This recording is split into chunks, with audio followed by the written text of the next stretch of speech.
G'day mates, welcome back to my YouTube channel. In today's video, I want to kick off talking about this new voting system and how we are going to have the chance to unvault particular items throughout this season. We have leaks to figure out which items we are going to potentially be able to unvault, and this is going to be crazy. I'm a little bit scared because last time the community was given the chance, they voted, in my opinion, wrong, and we have some very, very good items that could be coming back and some very, very bad ones. So I want to talk about what that's going to mean. Also, the question I'm getting asked the most and the conversation I'm seeing the most on my stream and on social media in general, what is the best shotgun? I've asked a whole bunch of pros. I got a bunch of information together. I'm going to try and answer that question for you guys who are confused, or maybe give you a bit of an idea of which one might be better if you're trying to figure out in certain situations, because there is not just one best shotgun right now. It depends on your playstyle, and it very much depends on competitive, and that's what I want to talk about. What are the pros using, especially when it comes towards their scrims and their tournament games? Also, there's a bunch of other news that I didn't get to cover yesterday that I want to cover in more detail today.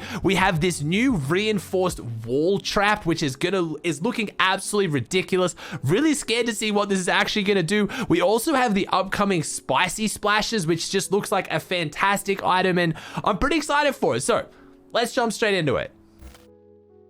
I already touched on this a little bit in yesterday's video, but in case you missed it, as part of Season 8, Epic is bringing back the ability for us to be able to vote on specific weapons we want to come back. Yesterday, all we knew was that we could join the global effort, which said that your first act of influence with fellow loopers across the island, donate the bars you earn to construction sites where you want to see turret stations built up. No one really cares about that, not that exciting. But in the future, we'll need you to come together and decide which new weapons to develop, which ones to unvault, and more. Now, I don't really get what the idea about developing weapons is, but the unvaulting part, we actually have some bit of information on what this is going to be. So HypeX tweeted out upcoming fun machine weapons to unvault / release. Round 1, shockwave launcher or rift to go. Round 2, recoil SMG or recoil AR. They are both unreleased and legendary. I'll post the stats later. Round 3 will be boogie bomb or combat shotgun, and round 4 will be flintlock or proximity launcher. So there's a lot to unpack there. That is some of the craziest and most fun items coming back to the game, and in my opinion, some of the worst. So I'm going to cover these in more detail when we get closer, when the actual votes are on, because again, I'm going to educate you guys and try to give you a bit of information on what I think might be the best weapon. At the end of the day, vote however you want. I don't want people on the Fortnite comp Reddit or on Twitter coming after me saying that if the weapon that comes back wasn't the one they wanted and I told you guys to vote against it, then it's my fault, okay? People watch my videos, they want my opinion. I'm going to tell you which ones I think are better. Round 1, shockwave launcher or rift to go.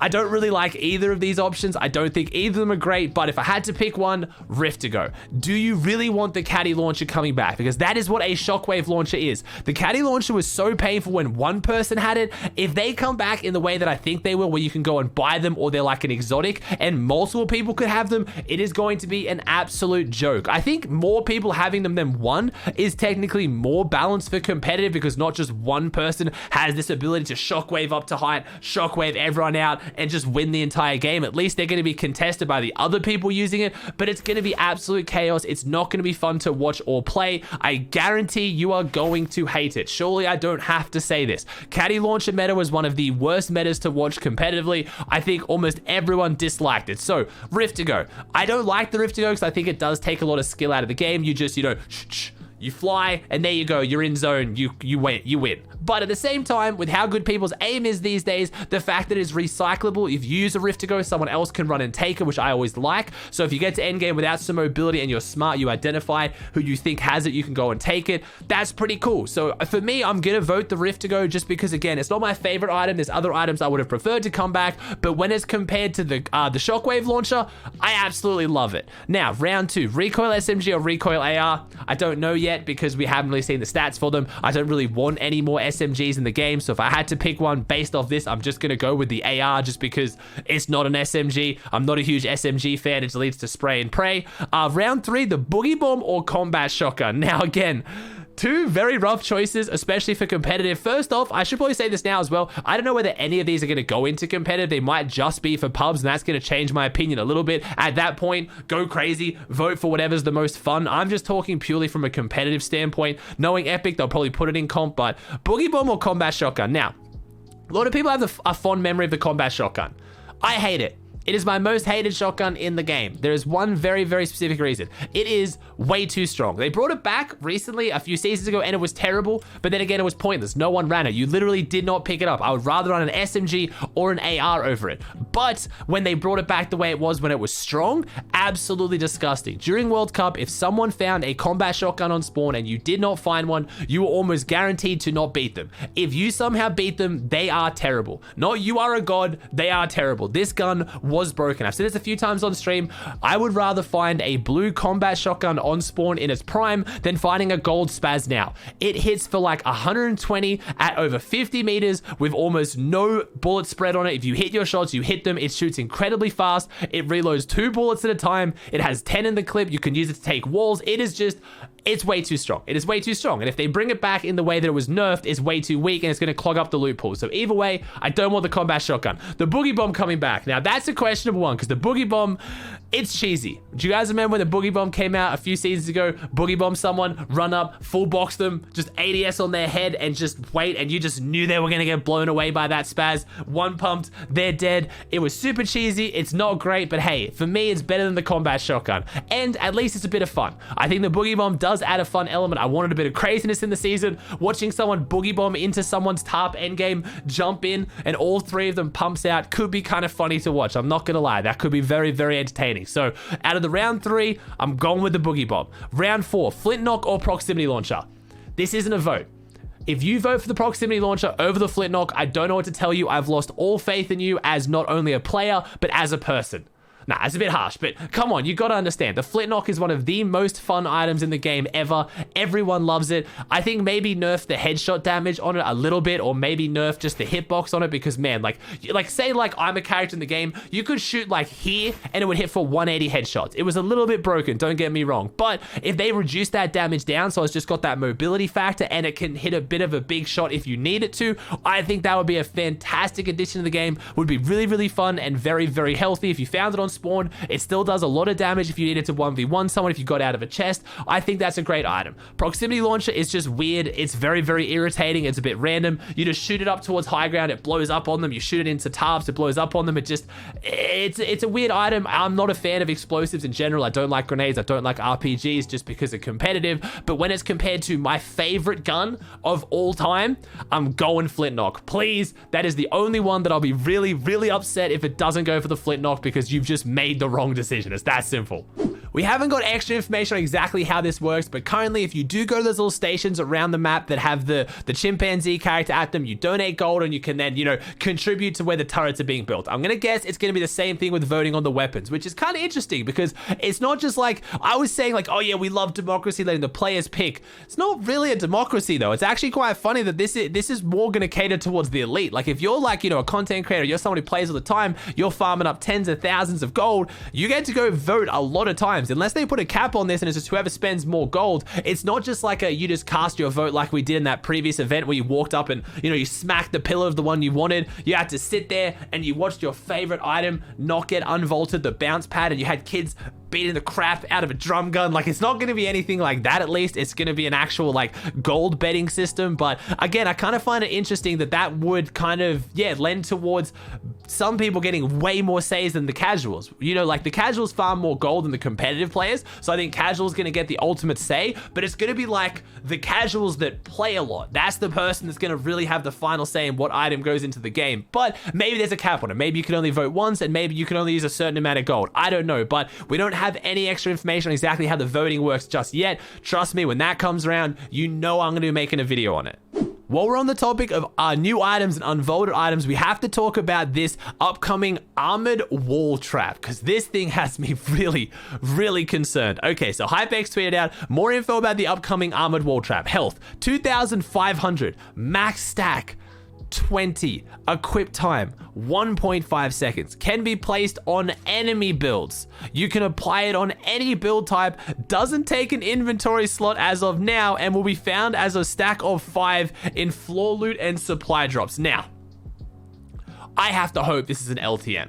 I have to hope this is an LTM because Again, I normally say like I only really care about competitive too much. Pubs should have the fun stuff. If this is in pubs, it's going to be incredibly painful. And if it's going to be in competitive, it is going to be one of the dumbest things we've ever seen added, up there with the Infinity Blade and mechs. I'm not kidding. A wall that has 2,500 health, you can carry 20 of them, and it only takes 1.5 seconds to equip, and you can put it on enemy walls. Like, are you kidding me? Imagine a team that's on high ground just putting all of these on their floors. Imagine again 20. Imagine just 20 rows out on a high ground of 2,500 health reinforced metal floors. Or again, imagine a team holding you in zone. They put 5 of these along the edge of a mountain. They're just sitting there with ARs at you. Like, there is no way this makes it into competitive. And even if it makes it into pubs, it's going to be so painful. What is stopping a player from just building a box of 5 of these, just putting, you know, 1 on every wall and 1 on your roof and just sitting there? It's 2,500 health. Yes, you can break down some explosives if you spray it for long enough, put down a turret. Like, it's not indestructible, but it's going to be incredibly annoyingly healthy. I just don't really know exactly what's going to happen with this. It is found as floor loot.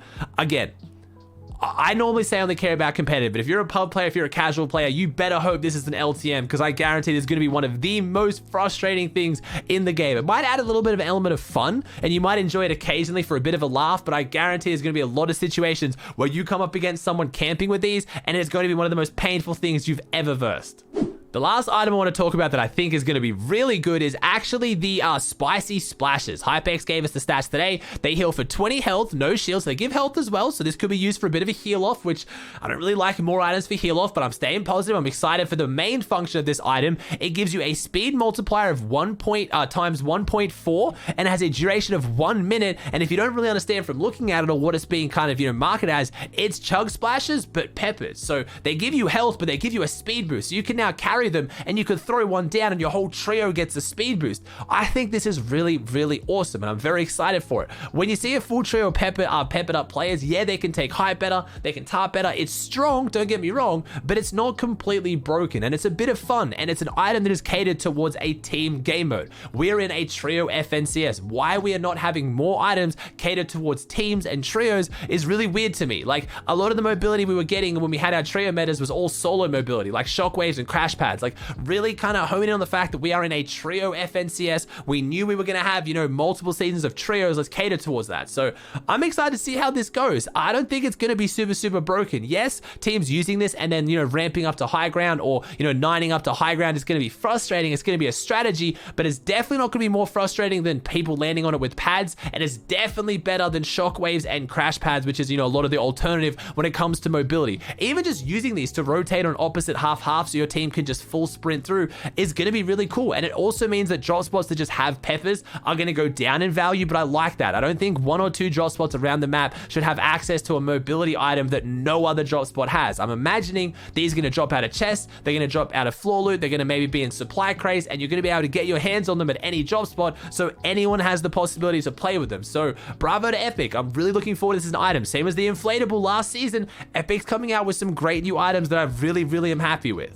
Let's move on to talking about the shotguns. And this is a conversation that I guarantee not all of you are going to agree on me. You're just not. And if you do have an opinion on it, please let me know in the comment section down below. I love to read it. I love to hear it, because I'm not 100% sold on any of this as well. This is just what I've found from playing the game for lots of seasons now with lots of these shotguns, seeing how the pros use them, and now also over the last couple days since the season came out, asking a lot of pros. So if you guys don't know, the new shotgun meta is we have pumps, charges, and levers. This is interesting. We've never really had this before. During season 4, we did have pumps and charges in the game at the same time, but it was halfway through FNCS, the charges got taken out, and we just had pumps. We also haven't had levers at the same time, so this is interesting. Usually when we have the charge, lever, and tack, which means that charge is the big heavy hitting shotgun, lever shoots a little bit faster than that, but it's still slower than the tack, and the tack is your fast fire. Right now, we really have 3 pretty slow shotguns. The lever is still fast, you can edit, shoot it very quickly, and before you start hitting me in the comments, I know the charge shotgun is the fastest pull out and shoot gun, but it still is, you know, a bit slower on the sense to charge it up. It's a bit clunkier unless you're using double click fire or scroll wheel, or you're just not used to it. It isn't exactly a fast shotgun like the tack is. So if you had to ask me, what is my preference right now? My preference right now is pump, charge, lever, going from best to worst. So I always pick up a pump, then I get a charge, then I get a lever. So I use the lever at last resort. I just use it until I find something better. again, Nick A30 fans, and I know Jiven as well, who is absolutely phenomenal, super smart player, really, really good. He pushes for the lever very hard. My biggest issue with the lever is it rewards body shots, not headshots. The only statistic that the lever comes out on top of, in my opinion, is it does more consistent body damage. But if you're a good player, which everyone should be trying to do, you shouldn't be aiming for body shots ever. You should always be aiming for headshots. Then the other two shotguns are just superior. I know some players are nuts with the lever. They get crazy edits, good shots. They can, like, it's kind of like they keep whittling down the opponent until they can finally finish them. I see Nick A30 being an absolute beast at this, but I just think the pump and charge are that much better, especially in competitive. If you're running into endgame, you want a shotgun that you know is going to hit a very heavy headshot given the chance, and the pump and the charge just come out on top of that. So it's down to between pump and charge now. For me, it's still the pump. I get it. The charge can hit over 200 damage with blue variants, as a really fast pullout time. If you do double click shoot, scroll wheel shoot, or even if you're just really good with the charge and know how to instantly shoot it,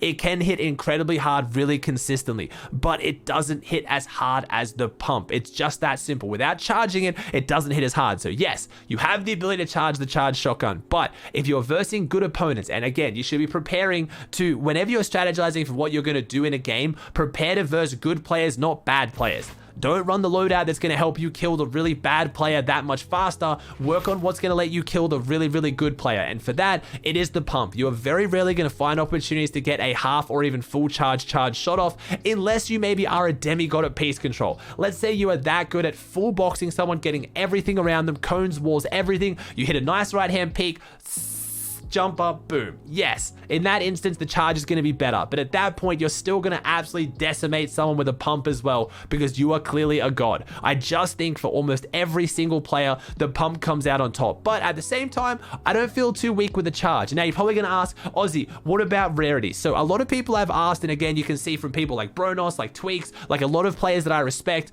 I would agree that you run the spaz until you run the spaz over any charge, unless you're going to be able to get an epic or legendary charge, which I would take over a blue pump. Does that make sense? So I always take whatever is the epic or legendary variant. So if I have a blue pump and there is an epic charge, I'm going to take the epic charge. But if I have the ability to run a spaz over an epic charge, I'm going to run the spaz over everything else. Does that make sense? So with the rarities, obviously I don't mind too much. I'm still going to run an epic spaz over a legendary charge, just because, again, I like the spaz that much more. Once I have the spaz, I have the god shotgun in my mind. When it comes to lever, it's a little bit difficult. Yeah, if I find a legendary lever, I'm probably going to run it over a gray pump. But for the most part, I'm really, really not picking up levers at all. I just do not enjoy the way I play with them. And if you're talking competitive, a lot of teams as well are running the 2-1, which they're running 2 pumps, 1 charge. The reason why that is, going into endgame with a charged shotgun is phenomenal. If you can get some fully charged shots up, especially when it comes to those very, very end games in the mid and low ground, it is absolutely fantastic to have one of them, especially for your player who's at the middle of the tarp, because you can get really long range shots as well.